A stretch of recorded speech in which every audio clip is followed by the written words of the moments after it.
தேவர் சமுதாயத்தைச் சேர்ந்த இளைஞர்களே, தாய்மார்களே, பெரியோர்களே, பள்ளிக்கூட மாணவ மாணவிகளே, வியாபார பெருங்குடி மக்களே, அனைவருக்கும்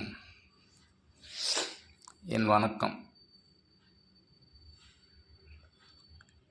முக்கியமான விஷயம் என்ன அப்படின்னா, நம்ம ஒற்றுமை இல்லாத காரணத்தினால ரோட்டில் போகிற நாய், வார நாய், போகிற நாய் எல்லாம் குலைக்க ஆரம்பிச்சிருச்சு. அதே மாதிரி வீடு வாசல் இல்லாமல் சத்திரஞ்சாவடியில் படுத்து தூங்குறவெல்லாம் கேள்வி கேட்க ஆரம்பிச்சிட்டான். அதனால் நம்ம ஒற்றுமையாக இருக்கணும், ஒற்றுமையாக இருந்து தான் சாதிக்கணும்.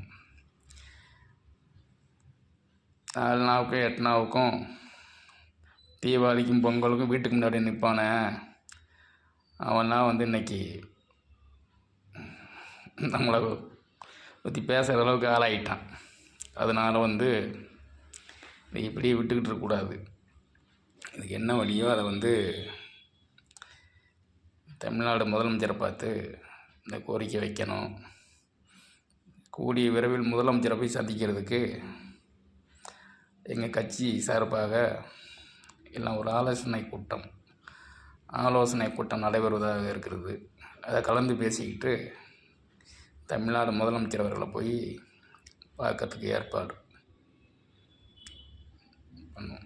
அகில இந்திய சேர சோழ பாண்டிய பேரரசு நிறுவன தலைவர் SP பாண்டித்தேவர், சென்னை.